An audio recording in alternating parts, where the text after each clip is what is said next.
Assalamualaikum warahmatullahi wabarakatuh. Ya Rabbi bil Mustafa balligh maqasidana waghfir lana ma madha ya wasi'al karami.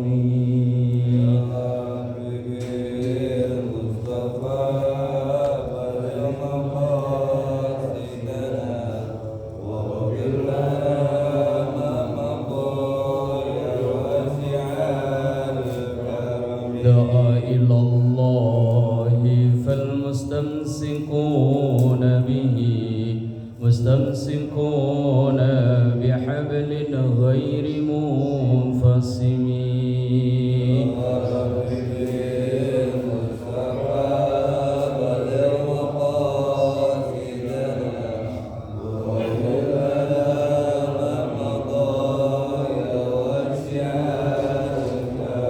أستغفر الله من قول بلا عمل لقد نسبت به نسلا لذي أقم.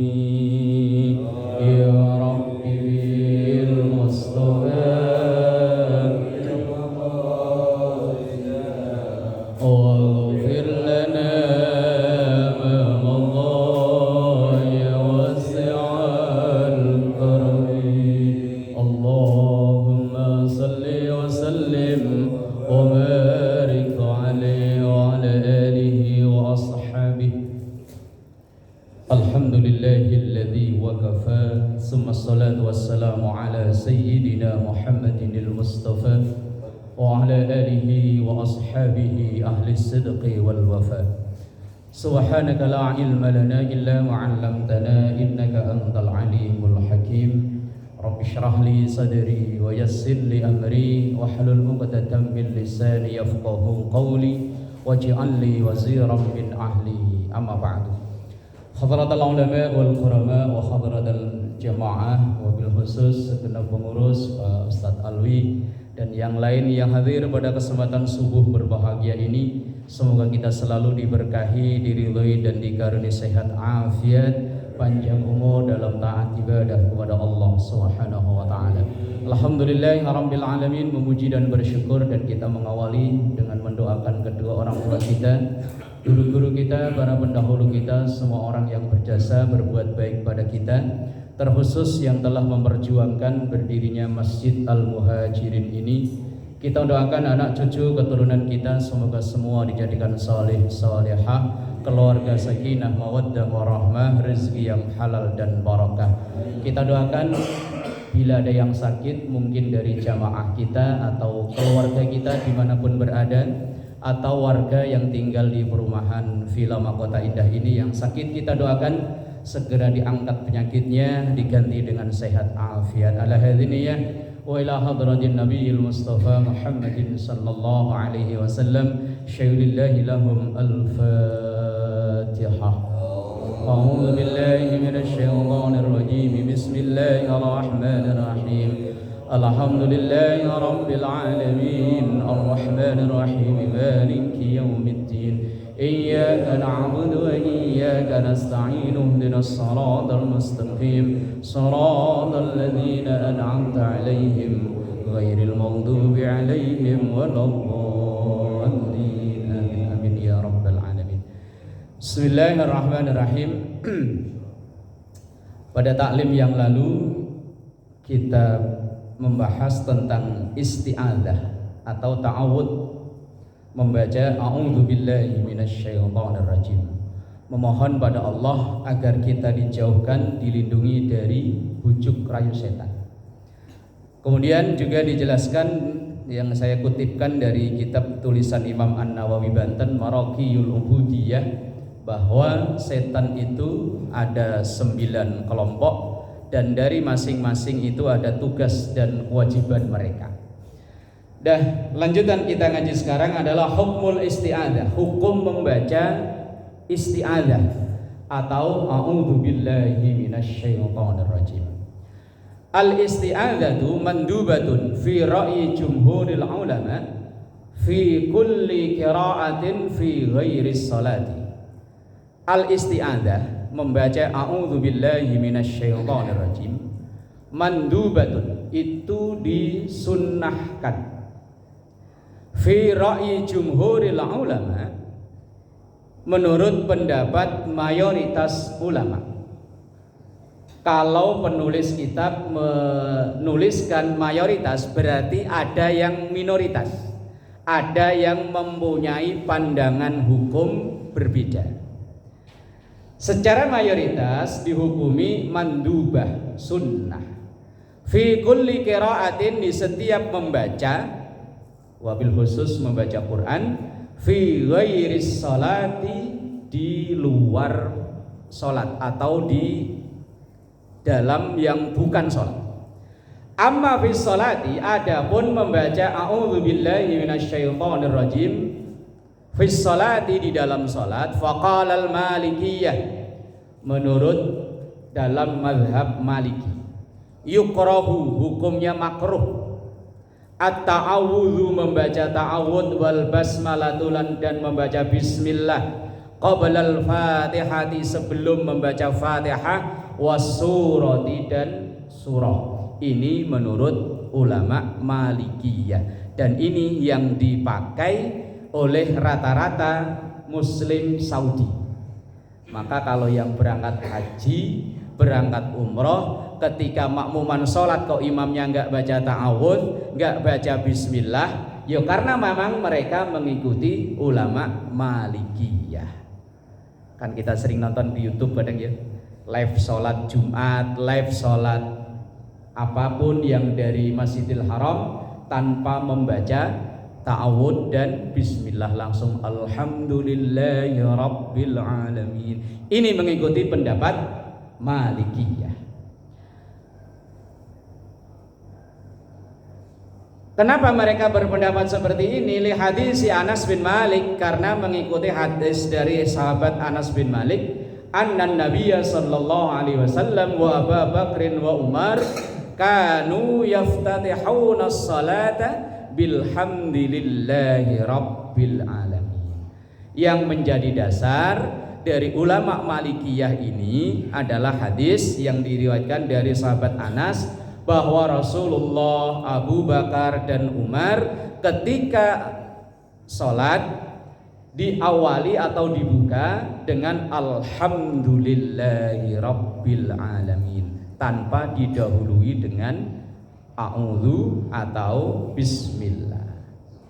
Wa ammal Hanafiyah, adapun pendapatnya Imam Hanafi, yata'awwadzu fir rakaatil ula faqat, yang sunnah itu hanya di rakaat pertama. Setelah kita takbiratul ihram kemudian baca iftitah, sebelum baca Fatihah sunnah a'udzubillahi minasyaitonir rajim. Ini menurut Hanafiyah. Wa ra'yu Syafi'iyah wal Hanabilah, sementara pendapat dari Imam Syafi'i dan Imam Hambali, annahu yusannu at-ta'awudzu, sesungguhnya sunnah membaca ta'awud sirron, dengan dibaca sir itu pelan. Walaupun Fatihahnya kayak tadi ini kita sholat subuh, Fatihahnya bacanya kencang, tapi ta'awudnya sunnah dibaca sir.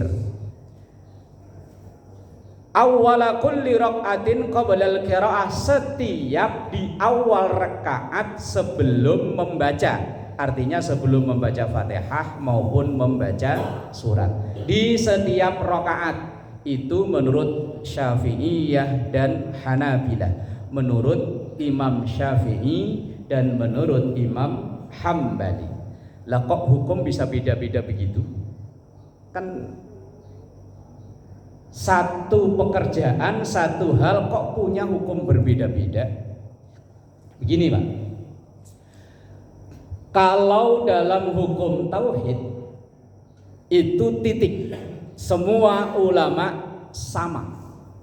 Hukum tauhid itu contohnya Allah satu. Mau ulama mana saja asal dia orang Islam, ya Allah bilang satu. Kecuali ulamanya orang sebelah, ya mungkin 3 3 dalam 1 atau 3 in 1 kayak, yaitu keyakinan mereka. Kita nggak boleh merendahkan. Selama dia orang Islam akan berpendapat Allah itu satu, ini hukum tauhid. Nabi Muhammad utusan Allah, ini hukum tauhid. Tapi kalau hukum fikih selamanya akan koma. Yang namanya koma itu pasti belum titik, masih berlanjut. Hukum fikih, Pak. Sholat zuhur 4 rakaat itu pasti ya? Pasti. Kata saya enggak. Lah iya, kalau hukum asal iya 4, tapi sholat zuhur 4 rakaat belum tentu kan? Lah kalau orang lagi musafir qashar jadi 2. Mohon maaf, bahasanya agak kasar. Daging anjing, daging babi haram nggak? Belum tentu juga. Wong ini hukum fikih Pak. Hukum fikih itu akan selalu koma. Lah kok enggak? Lah orang ketika dalam misalnya lagi camping di tengah hutan, bahan makanan habis pas ada babi lewat.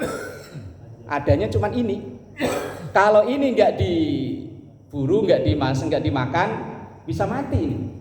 Lah akhirnya boleh Pak dalam kaidah fikih ad-darurat tubihul mahdzurat. Sesuatu yang dalam keadaan darurat akan menghalalkan, membolehkan sesuatu yang asalnya haram. Begitu dimakan, asal yang penting udah bisa memulihkan stamina, ya udah selesai. Kelebihannya balik haram lagi. Lah kok begitu enak lanjut. Masih sayang, masih banyak. Habisin. Lah yang habisinnya yang hukum berlaku balik lagi. Nah, bermasalah. Kalau hanya sekedar untuk makan, bahasa gampangnya untuk nyambung nyawa, oke. Tapi kelanjutannya, lah ini yang hukum berubah. Maka hukum fikih itu selamanya akan koma. Ini patokannya Pak. Hukum fikih kalau masuk ranah fikih selamanya akan koma. Puasa Ramadan wajib? Ya belum tentu juga. Lah iya, bagi wanita haid apakah wajib? Ya enggak ya. Wanita haid, wanita lagi nifas, terus kita lagi sakit, kita lagi dalam keadaan musafir, yo tidak wajib. Maka ini masuk dalam ranah hukum fikih. Maka kalau hukum fikih nggak usah eyel-eyelan. Subuh pakai kunut, ya monggo. Nggak pakai kunut, ya terserah. Wong ini masuk dalam ranah fikih. Lah selamanya ranah fikih itu kembali saya katakan akan terjadi koma. Karena kenapa jadi begitu? Karena fikih itu ranahnya ranah ijtihad. Ijtihad itu dalilnya sama tapi dipahami berbeda. Misal kayak ada ayat aula mastumun nisa. Di antara yang membatalkan wudu adalah lamastumun nisa. Lamasa, menyentuh. Lah menyentuh itu kata Imam Syafi'i yang menyentuh begini ini menyentuh. Tapi dalam mazhab lain enggak. Menyentuh itu maksudnya adalah berhubungan badan. Maka dalam mazhab lain ketika bersentuhan dengan wanita lain tidak batal. Salaman itu tidak batal. Karena mereka memahami bahwa kata lamasa itu bukan hanya sekedar menyentuh begini enggak, tetapi berhubungan badan. Lah maka sekali lagi saya katakan fikih itu hukumnya selalu koma.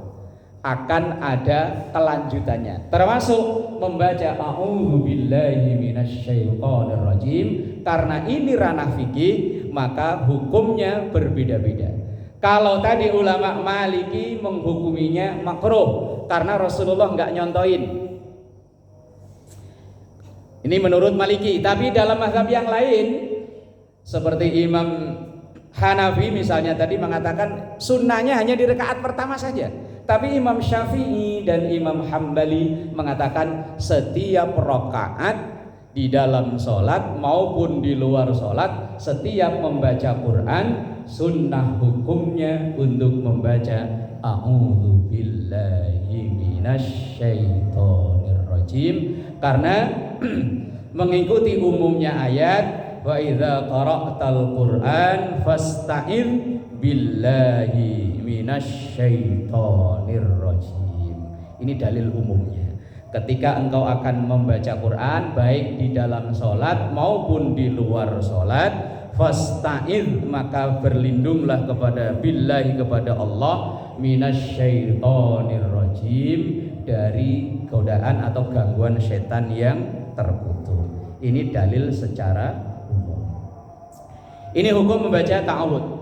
Begitu juga membaca bismillahirrahmanirrahim. Ini saya kutipkan dalam kitab Ghayatul Muna, syarah dari kitab Safinatun Najah.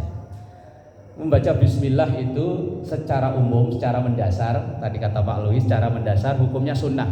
Tapi ya tidak semuanya sunnah. Hukum membaca bismillah itu ada kalanya wajib, ada kalanya haram, ada kalanya makruh, ada kalanya sunnah. Ada kalanya wajib. Ini dalam mazhab Syafi'i, setiap kita akan membaca Al-Fatihah, membaca Bismillahirrahmanirrahim, itu hukumnya wajib. Ini dalam mazhab Syafi'i. Maka seseorang yang sholatnya tanpa membaca Bismillahirrahmanirrahim di dalam sholatnya tidak sah menurut mazhab Syafi'i. 2. Membaca Bismillah itu malah tidak boleh.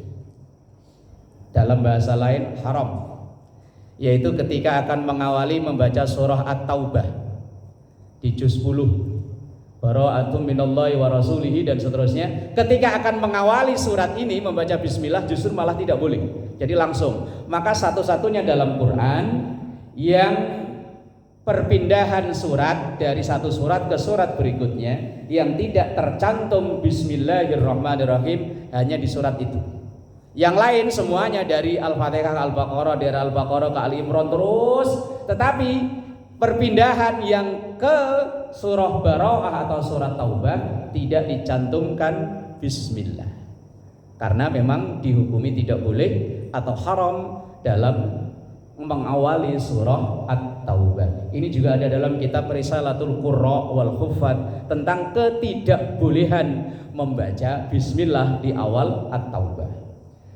Yang kedua, bismillah itu juga haram ketika akan memulai pekerjaan yang haram. Sesuatu yang haram masa didahului dengan bismillah. Lagi megang HP, yang hobi main slot, nggak ada di sini ya? Nggak ada di sini, nggak tahu kalau ntar selesai ngaji pulang nongkrong di, biasa nongkrongnya di mana biasanya? Di pos sambil buka-buka HP, bismillahirrahmanirrahim. Celek. Nah, diwapetir nongol. Awalnya saya penasaran, orang pada ngomong slot-slot itu apa ya? Saya nanya ke orang. Begini loh Pak. Oh ini ada gambarnya. Oh Zeus tadi ya. Lah mau melakukan sesuatu yang haram kok baca bismillah, haramnya double Pak. Dosanya double. Melakukan yang haram, emang sholat dosa ya? Haram ya? Enggak, ini saya tanya dulu. Sholat ya? Sholat haram enggak? Haram apa harum? Kalau kalah haram, kalau menang kan koma. Koma ya, iya. Ini bahaya ini. Langsung dipukul rata kan koma. Iya koma. Iya bener ya, termasuk ranah fikih masalahnya. Kanan pepet kan? Kepepet ya. Lah iya, kepepet malah makin mepet ya itu. Mengawali sesuatu yang haram kok bismillah, wes dosanya double. Yang haram itu yang mungkin ya pokoknya disepakati haram lah umpama, disepakati kecuali kepepet ya. Contoh kepepetnya gimana? Ya kan sesuatu kan harus ada contoh realnya, seperti apa contoh kepepet sehingga judi itu menjadi haram, menjadi halal kan gitu ya.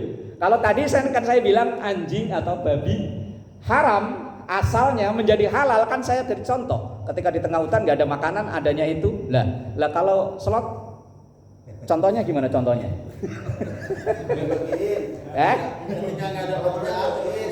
Kita nggak ada kerjaan nggak pusing. Lah punya duit dikit malah buat masang slot lunes. Beli rokok bagi-bagiin Mas. Lah ya kalau begitu mending.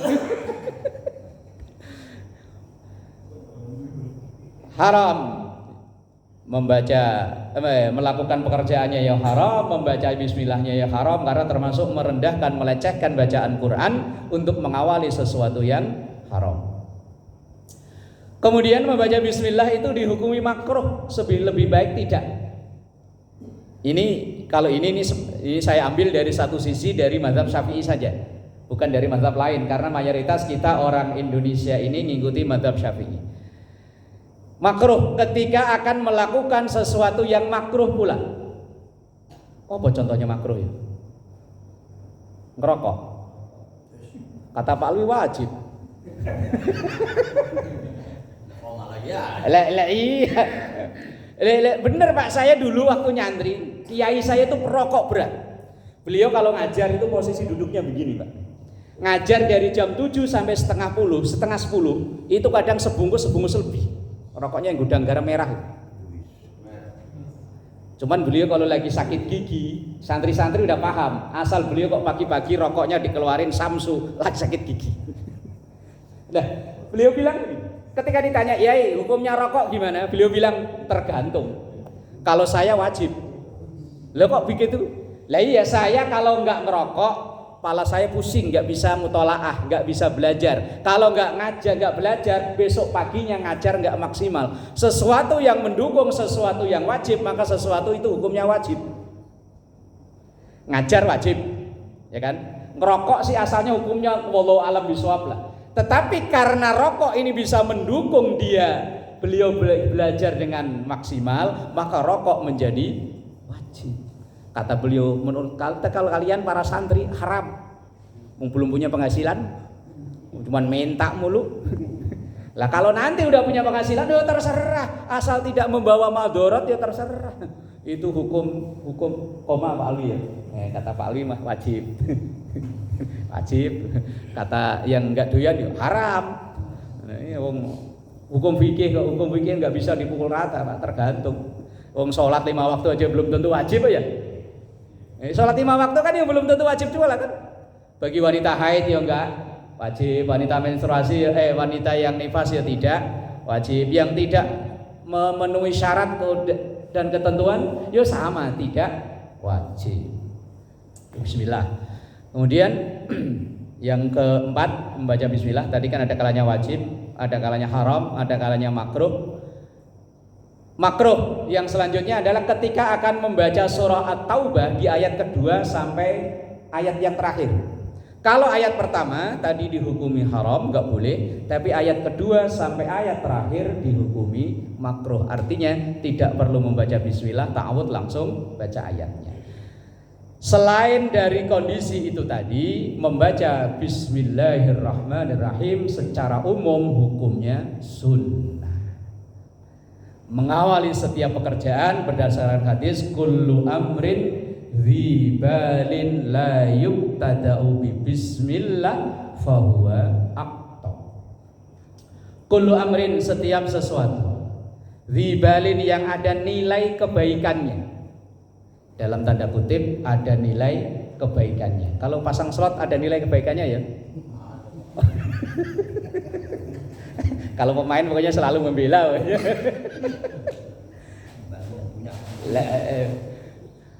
Dzibalin yang ada nilai kebaikannya, la yuqtada'u yang tidak diawali dengan membaca bismillahirrahmanirrahim, fahuwa aqta, maka putus. Ay qat'ul barakah, artinya putus keberkahannya. Kalau sesuatu yang tidak diawali dengan bismillahirrahmanirrahim. Bismillahirrahmanirrahim, nah itu membaca bismillah, bahwa secara umum tadi hukumnya sunnah, tapi bisa diperinci sesuai dengan kondisinya. Balik lagi lataiful isti'adzah. Kenapa kita disunnahkan membaca ta'awudz tadi? Wa min lataifil isti'adzati, dan di antara rahasia kenapa kita disunnahkan membaca ta'awudz, annaha, sesungguhnya ta'awudz itu toharatun, metode bersuci, mensucikan lil fammi, untuk mulut kita, mimma kana yata'atahu minal lagwi war rafasi, dari berbagai macam pelanggaran, minal lagwi, artinya ngomong yang tidak ada manfaatnya, warrofasi atau ngomong kotor. Sementara kita mau membaca ayat-ayat suci yang kita yakini itu suci, maka mulut ya harus dalam keadaan suci. Suci zahir ya kita dengan sikat gigi, dengan kumur-kumur. Suci batin yaitu dengan a'udzubillahi minasyaitonirrajim. Wong bisa jadi tadi sebelum sholat, tadi sebelum ngaji, mulut kita ini ngomongin yang enggak-enggak. Kadang yo maki-maki orang, kadang ngucapin bahasa-bahasa yang tidak pantas. Cuman ukuran pantas itu kan masing-masing tempat beda, Pak ya. Kalau orang Jawa Timuran ngucap cuk biasa. Cuk dari mana toh cuk, ditunggu lama amat. Cuman di daerah lain kata-kata itu dianggapnya kotor. Kalau di daerah saya, kalau orang ngucapin anggota badan itu dianggapnya kotor, Pak. Ndasmu.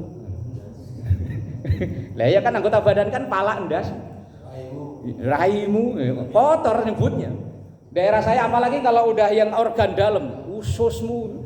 Wes ya. Dengkulmu. Lah padahal kan anggota badan ya. Iya, anggota badan. Loh, kenapa dianggap kotor? Karena ini kepantasan. Pantas itu sesuatu yang kadang di satu daerah dianggap pantas, di daerah lain nggak pantas. Loh, saya pernah itu dikata di kampung mertua bilangnya bahasanya jorok, Pak. Orang kampung saya kalau memasukkan ke dalam mulut tanpa dikunyah itu bahasanya nguntal. Iya nguntal. Lah iya obat itu nguntal, tapi di kampung mertua katanya itu bahasa yang paling kasar. Iya nguntal. Lah kebetulan waktu saya baru nikah kan obat. Saya bilang sama istri, obatnya kesini, tak untale kan gitu ya. Mas jangan ngomong gitu, itu bahasa kotor di sini. Loh di kampung saya itu biasa. Iya, artinya yang namanya pantas itu satu tempat bisa dinilai pantas, tapi di tempat lain belum tentu, Pak. Dan juga sama, makanya ada doa itu loh, yang mungkin kita hafal lah ya. Allahumma inni as'alukal huda wat tuqa wal afaf. Afaf itu pantas. Pantas itu juga mungkin pantas buat saya, tapi nggak pantas buat Bapak. Atau sebaliknya, pantas buat Bapak, tapi nggak pantas buat saya. Artinya nilai kepantasan itu kadang kan ya tergantung orangnya, tergantung wilayah atau tempatnya. Misal kalau ada anak segini makan sambil lari-larian, pantas ya? Coba Pak Alwi. Sering lah. Lah iya, oh makan sambil sono sini. Ya pantas. Ya mungkin bapak-bapak yang hobi olahraga atau yang masih muda pakai celana pendek masih disebut pantas. Lah coba yang masa Pak Alwi lagi sih contohnya. Iya, biasanya Dewan Suro sih, lah Dewan Suronya nggak ada. Lah iya. Misalnya hajatan ada organ tunggal ya. Kalau jamaah nyawer kan pantas ya. Pantas ya. Lah saya misalnya tempo hari Pak Sofyan hajatan, kemudian pas artisnya naik saya langsung ikut naik. Ayo. Itu kebetulan misalnya kok minggunya saya ngajar di sini, paling di belakang Ustadz nyawer. Yang ngisi Ustadz nyawer. Makanya perilaku itu satu orang pantas, orang lain belum tentu pantas. Ya kayak sama tadi loh. Kan? Budaya kepantasan itu kadang satu daerah pantas, di satu daerah ya dibilangnya enggak pantas. Pakai kaos oblong ya pantas, Pak. Cuman kalau masuk mau khutbah Jumat pakai kaos oblong, walaupun enggak melanggar hukum. Apalagi sesuatu yang tidak terbiasa di satu wilayah, yang tidak biasa, tidak umum di satu wilayah, walaupun itu tidak salah, maka akan dianggap salah. Contoh begini, Pak. Setahu Bapak, setahu zaman nih, Kalau lagi sholat jenazah, itu jenazahnya taruh di depan atau di belakang? Setahu loh, setahu bapak sampean loh. Waktu entah di mana, kalau lagi sholat jenazah, jenazahnya taruh di depan. Bener ya? Seandainya besok-besok ada yang meninggal warga sini, kebetulan orangnya nggak pernah ke masjid. kebetulan nggak pernah ke masjid, begitu meninggal disolatinya nggak taruh di sini tapi taruh di sono. Boleh nggak?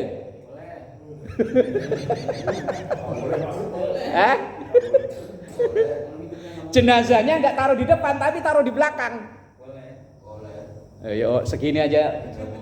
Oh ya, ketuanya bilang nggak boleh loh ya.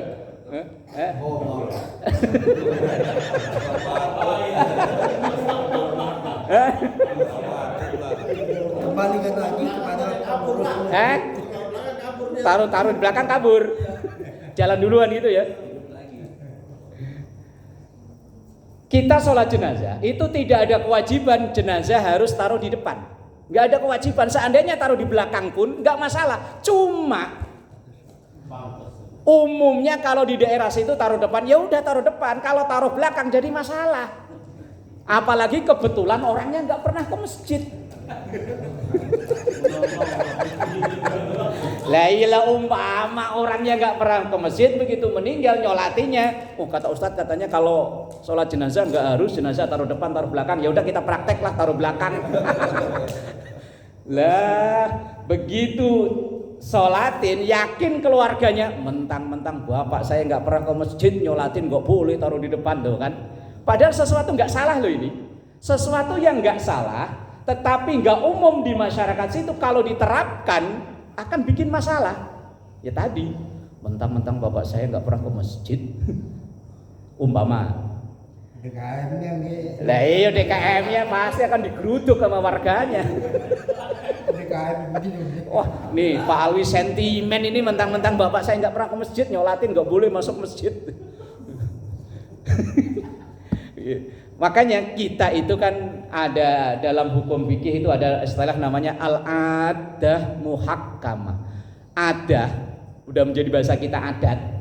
Itu kalau sudah mendarah daging turun temurun, kadang nilainya bisa menjadi hukum. Ya kayak tadi sholat jenazah, karena selalu kalau sholat taruh di depan, maka kayaknya hukumnya harus di, padahal enggak. Lah kalau orang haji umroh itu hampir selalu lupa 5 waktu sholat jenazah, tapi jenazahnya di mana? Enggak tahu. Di rumah sakit. Enggak harus di depannya. Contoh lagi Pak, sesuatu yang enggak biasa, tapi kalau dipraktekkan jadi bikin masalah. Menurut Bapak orang-orang yang sehat kayak begini nih, kalau sholat wajib berdiri enggak? Yang berdiri loh. Wajib ya? Yang jawabnya yakin nih loh. Gara-gara saya kasih clue hukum koma kok jawabnya nggak yakin nih.